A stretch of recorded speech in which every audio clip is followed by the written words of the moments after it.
Hello, everyone. This is Josh Erdman, CEO of Systems and Marketing Solutions, doing my marketing tip of the week. And today I'm going to get a little serious. There's an issue that I'm actually pretty darn frustrated about. We manage pay-per-click advertising for easily over 100 accounts. I'd say we do about $500,000 in ad spend that we have an influence over. We manage a direct $300,000 in ad spend and consult on an additional $200,000, and that's per month. So there's a lot of, per year. So there's a lot of money that we're controlling. And, in doing that, we run into a lot of clients that use us just solely for their pay-per-click advertising, and they have a web developer company, they have an SEO company, they might have even a director of marketing who comes up with the branding of the company. And in conversation and trying to coordinate their whole marketing efforts, we have conversations frequently about SEO.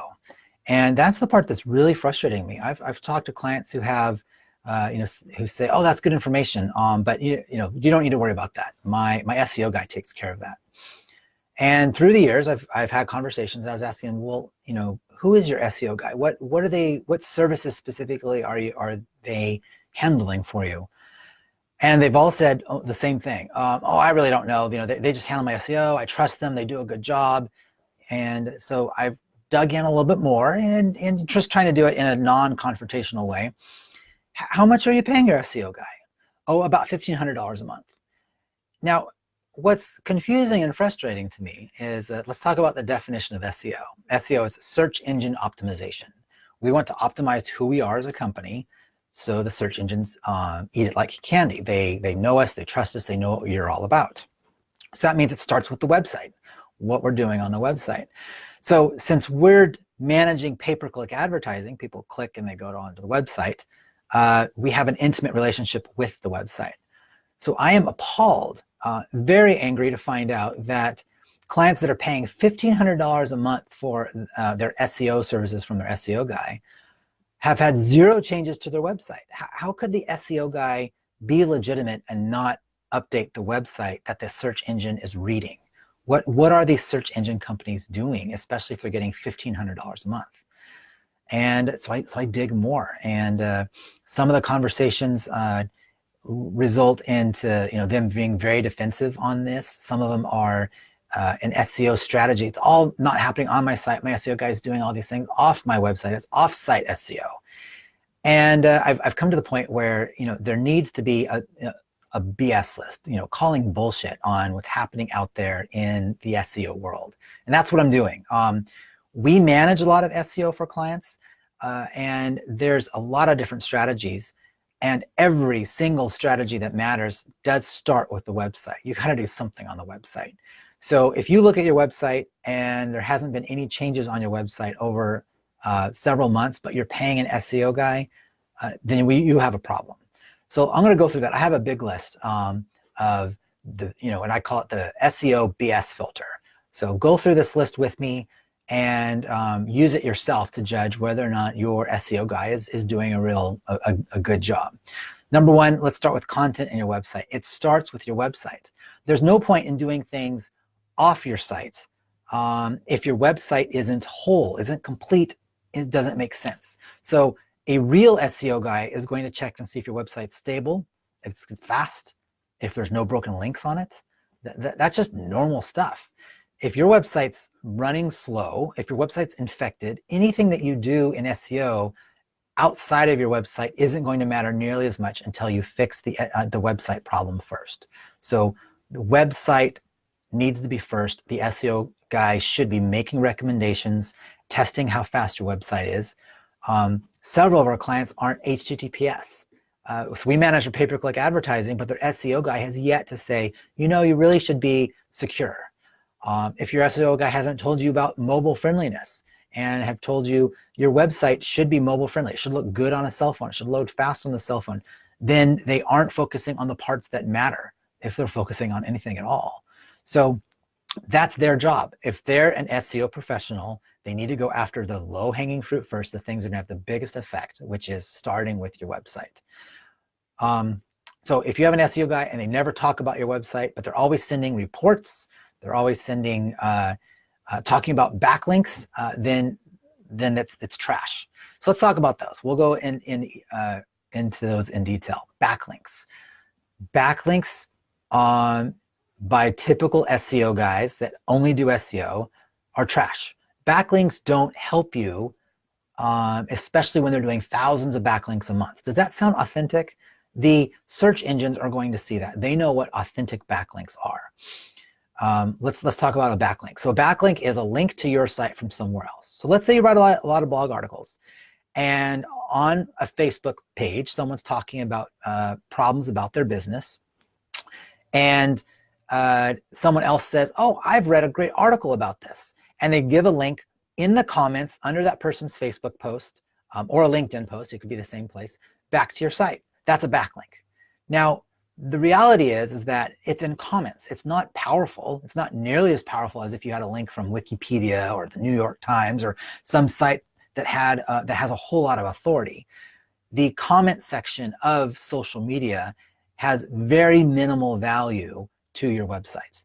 I'm not saying no value, but minimal value. A backlink that matters is one of authority. If you're a lawyer and you can get a link to you from some of these lawyer places these websites that rank a lawyer, that's more valuable. There's a whole lot of commentary on lawyers. So that's my advice to you, first of all, when it comes to links. Backlinks, if you're getting thousands of backlinks a month, that doesn't look authentic, and you need to look at that and call BS on your SEO guy.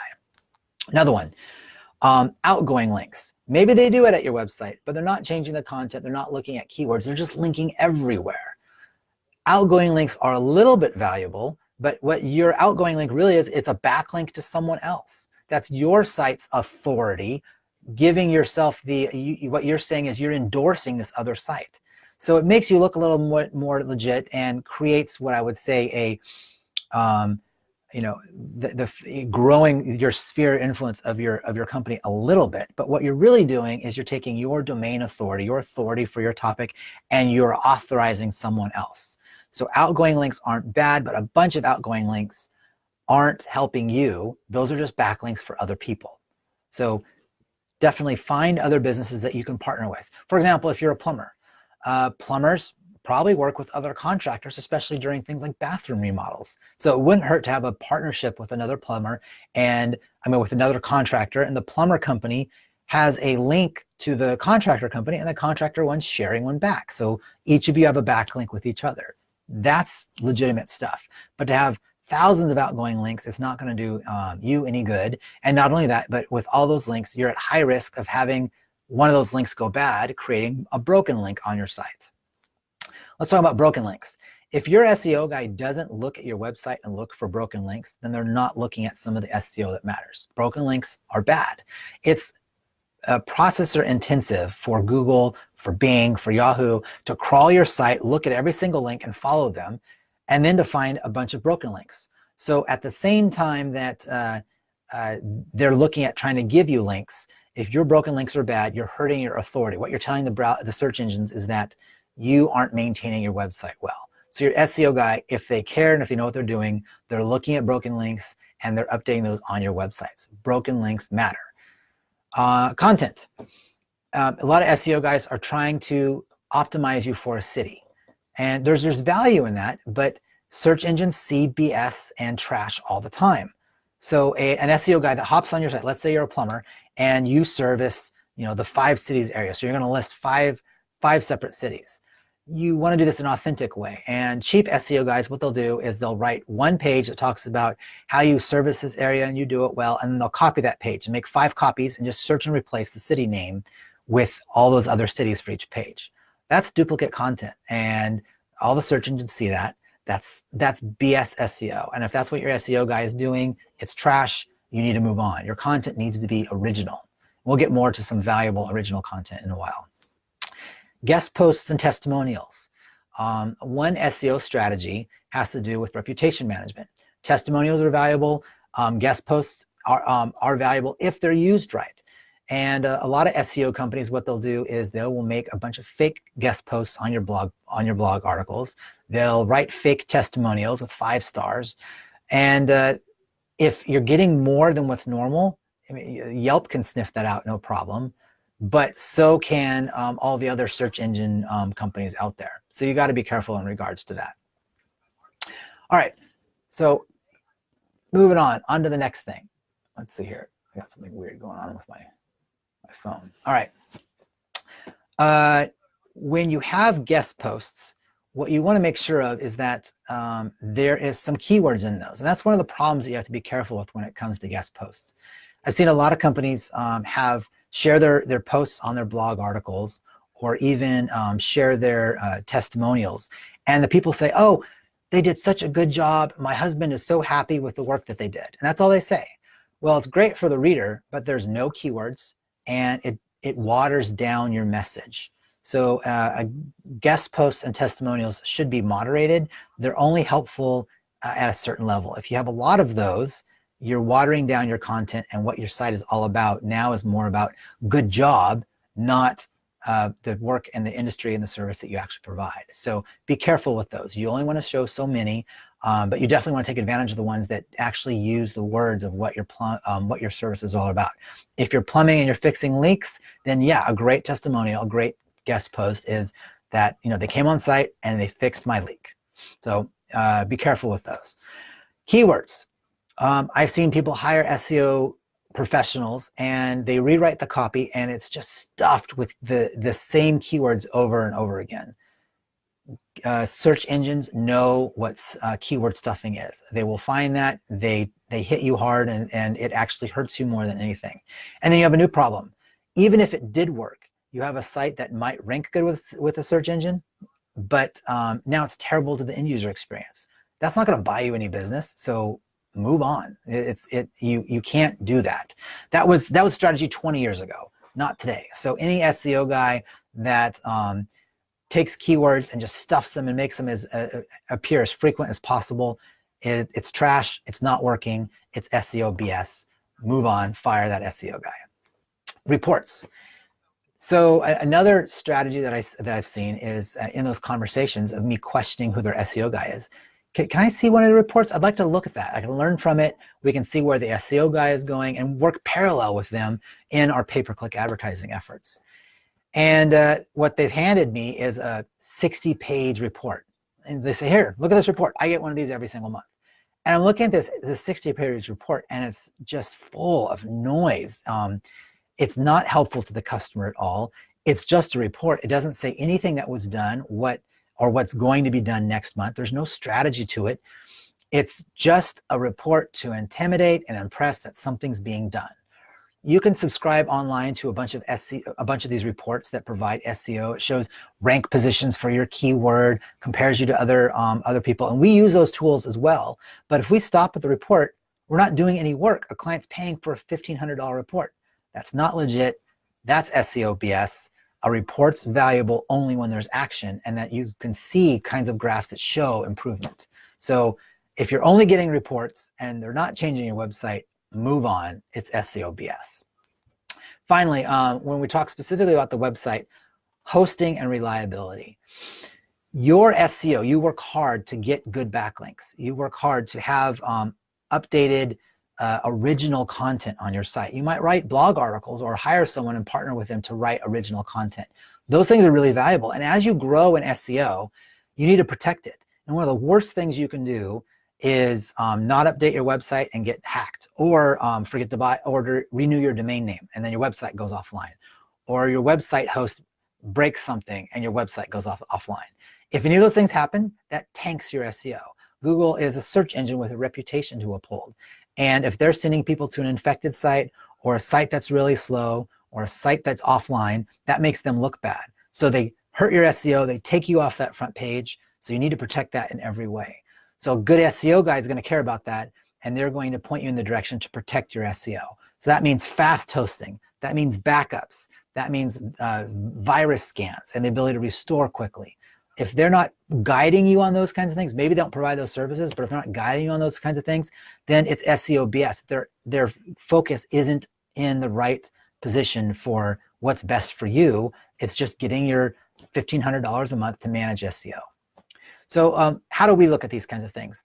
For our clients, when we manage their pay-per-click advertising, we very often look at their website and see if they have some minimal things done on their site. Is it stuffed with keywords? Is it fast? Is it backed up? Because we want their website to be a certain quality level before they start paying for ads to come to their site. If their website isn't going to perform, they're paying for these expensive visits that aren't going to be helpful. So that's one of the things that we work on for our clients. We manage and look at that kind of SEO. We call it a 360 report. We run a 360 report, look at their website at all angles to make sure it's ready for pay-per-click advertising. We also do offer some SEO services where we have what's called the 360 plan. It includes fast hosting. It includes backups. It includes updates, security updates. It includes a firewall. It includes malware scanning, for example. It includes checking their domain name and when it expires, setting up HTTPS, optimizing images so it loads fast, upgrades when WordPress changes from version, let's see here, I guess we're on version 5.1.1 right now with 5.2 on the verge coming out. Those kinds of upgrades to keep the site secure, fast, and modern. That's part of our, just a small part of our 360 plan.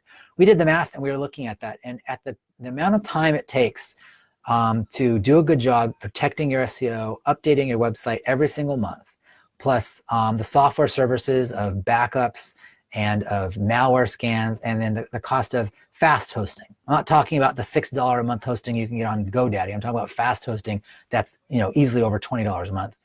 It ends up being about $550 a month in software, in hosting, and in labor for a company to do their own 360 if they were to follow our checklist. And we're doing that for our clients because economies of scale. If we do it every day, we can do it fast. We do it for $360 a month. And that's just one piece of SEO. That's the technology and hosting side. We parallel with that some content strategies. When it comes to good SEO, one of those is writing original content. Most of that's in the form of blog articles. We write blog articles and then talk about it on social media. We share those articles with the masses because we're educating them, we're informing them and helping them protect themselves with what we're an expert in. So we have these social media plans and writing original content. And then finally, one of the last things that we do in some of our SEO services for our clients is they'll come to us with a website that's rich in blog articles, maybe 100. And we find out that these blog articles aren't well written with a good keyword strategy. So we take each blog article, we'll go through maybe 2 blog articles a month, and we'll find out, well, what keyword terms should this article be about? And we modify it. We'll massage it a little bit, putting in words that are better for the search engine, but still have the good user experience. Modify these keywords and then track them. What we want to do is find the landing pages and the blog articles that have the strongest keyword focus for that customer and monitor those in an SEO tool to see how it ranks. And as we're improving these things and improving the focus of their SEO, we should see them ranking higher in the in the organic search results, and hopefully seeing them rank better than what their competitors are. That's a full SEO strategy. I hope these SEO B Filter checklists work out for you. Again, what are these? Big giant report, no changes to the website, 1 billion backlinks, keyword stuffing, and duplicate content, and diving in with a bunch of inauthentic guest posts and testimonials that water down your SEO. Look out for those kinds of things. We have Q&A on our Facebook page, out on LinkedIn and on YouTube. So please go ahead and leave your comments. I'd like to know if you have any of your own ideas of what you've used to kind of filter out the fluff from some of digital marketing that you've worked out with in the past, or questions when it comes to SEO. We're happy to answer those. Thank you very much, and look forward to talking to you again. See you later.